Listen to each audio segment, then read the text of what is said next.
Fala galera, hoje a gente vai falar de 2 Tessalonicenses capítulo 3. Eu sou André Maldonado e esse é o canal do JC na Veia.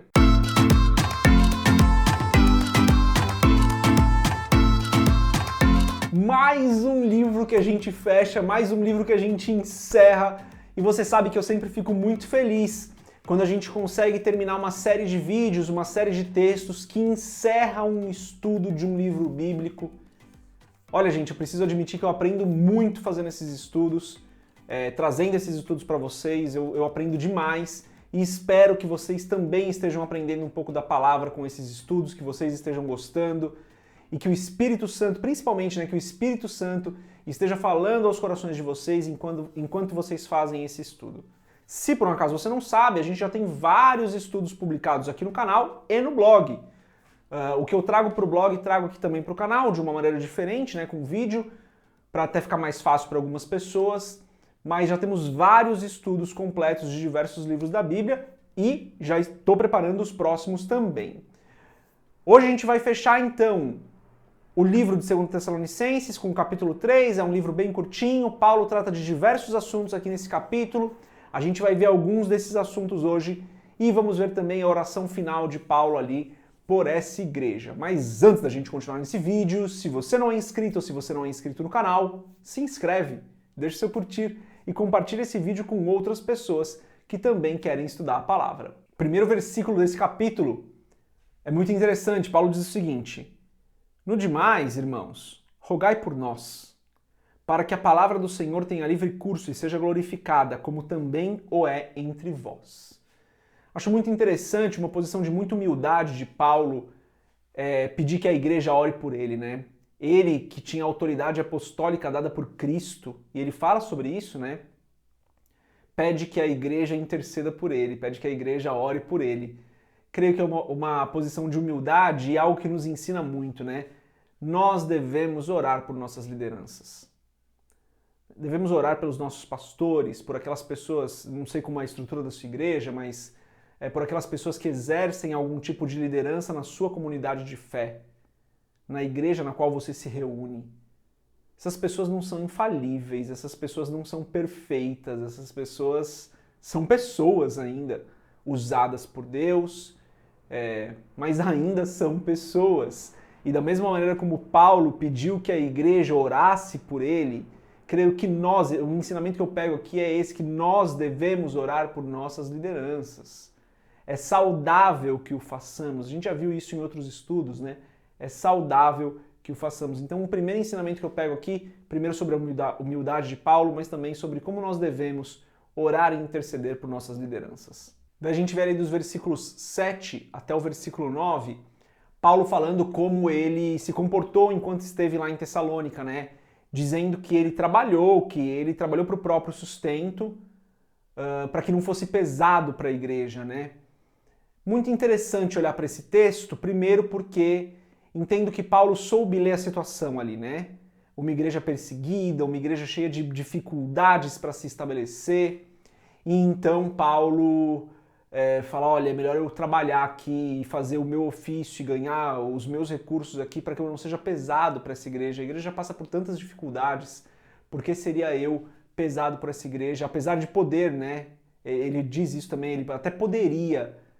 pedir que a igreja o ajudasse financeiramente, mas ele decide trabalhar por conta própria. E aqui a gente pode cair numa cilada de interpretação muito grande, Que é tentar criar uma regra a partir do texto, ignorando o contexto.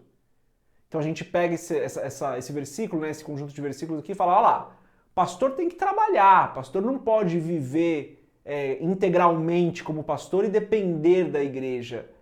Note que Paulo não está dizendo isso, Paulo, inclusive, está dizendo, olha, eu poderia sim pedir que a igreja ajudasse, mas decidi não fazê-lo.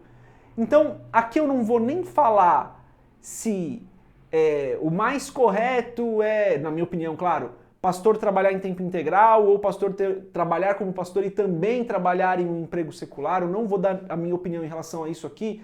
O que eu quero é que a gente não caia na cilada de interpretação, de pegar esse texto isolado e falar aqui, tem a regra. Pastor tem que trabalhar, além de trabalhar na obra, tem que trabalhar no emprego secular. Foi isso que Paulo fez? É isso que todo pastor tem que fazer. Cuidado com esse tipo de interpretação que ignora o contexto e que pega só um texto isolado. Não creio que a gente deva criar nenhuma regra em cima desse tipo de interpretação. Aqui o que Paulo fez foi, por conta da situação da igreja, ele decidiu trabalhar ele mesmo. Mas ele afirma, olha, eu poderia pedir que a igreja me ajudasse. Então, o que eu quero trazer aqui não é a minha opinião em relação a trabalho secular ou não trabalhar no meio secular para um pastor, é apenas que nós devemos tomar cuidado com esse tipo de interpretação. E esse exemplo de Paulo trabalhando foi muito importante, porque ele vai falar no versículo 11 o seguinte, né? Porquanto ouvimos que alguns entre vós andam desordenadamente, não trabalhando, antes fazendo coisas vãs. Como a gente falou, provavelmente a igreja tinha entendido que Cristo voltaria logo, ainda naquela geração, e algumas pessoas já tinham parado de trabalhar, esperando a volta de Cristo. Essa é uma das teorias, né?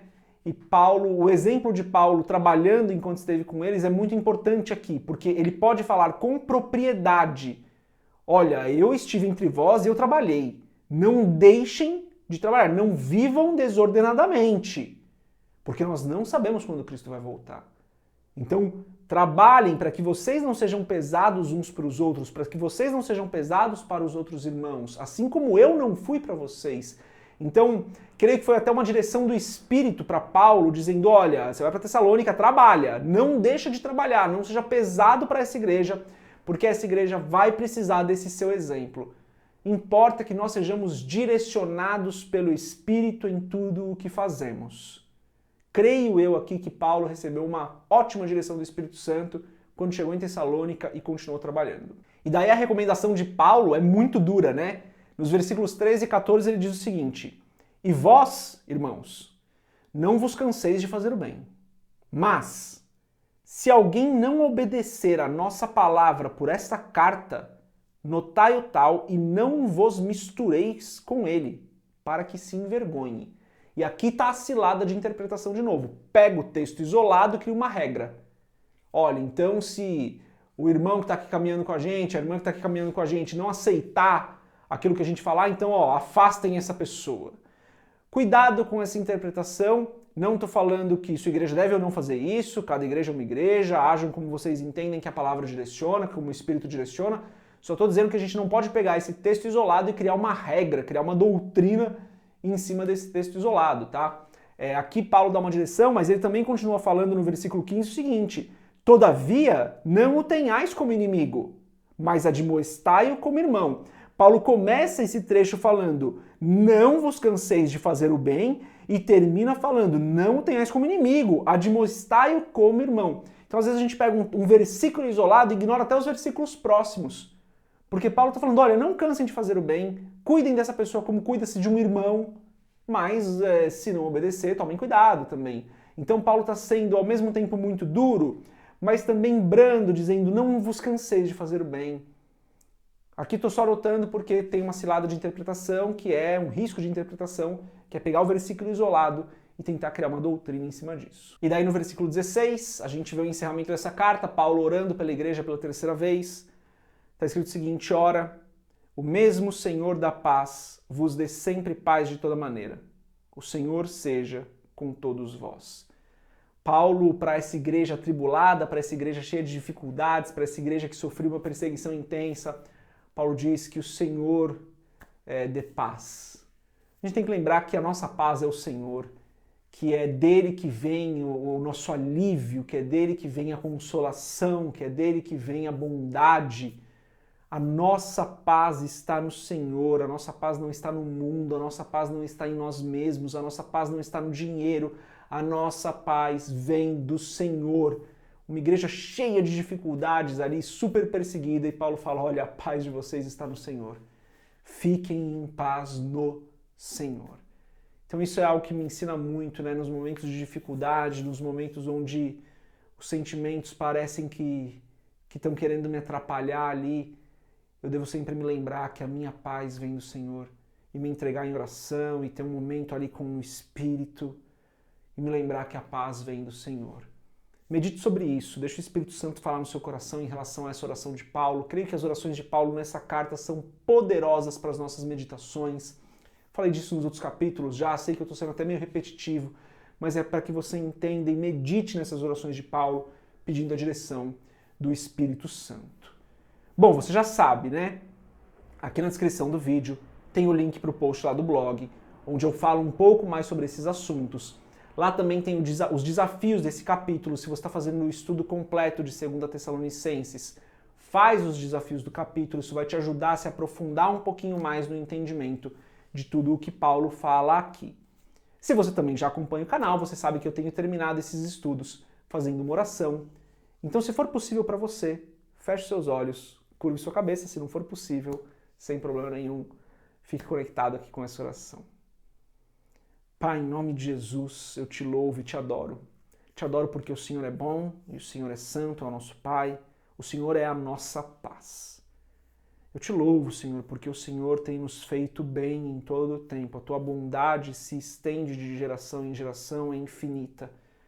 O teu amor não requer que nós façamos algo ou deixemos de fazer algo. O Senhor simplesmente nos ama, o teu amor é perfeito.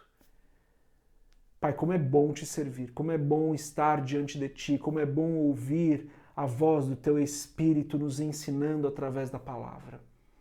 Eu oro, Senhor, em nome de Jesus, para que o Senhor continue nos direcionando no nosso estudo da palavra, capítulo a capítulo, versículo a versículo, que o teu Espírito Santo tenha liberdade nos nossos corações para nos ensinar, Pai, conforme o teu desejo, conforme o que o Senhor entende que cada pessoa que está assistindo esse vídeo, incluindo a mim mesmo, devemos aprender, Senhor. Peço que o Senhor nos guarde, nos proteja, nos livre de todo o mal. Eu oro te agradecendo por mais esse estudo que nós completamos.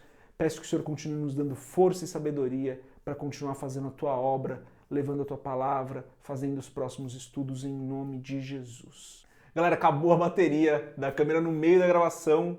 Coloquei uma carga rápida aqui na bateria só para poder finalizar o vídeo. Então é isso, terminamos mais um livro da palavra, já vamos começar outro. Se você quiser, veja as outras playlists que a gente tem aqui dos livros, já que já temos os estudos completos, mas continue estudando a palavra.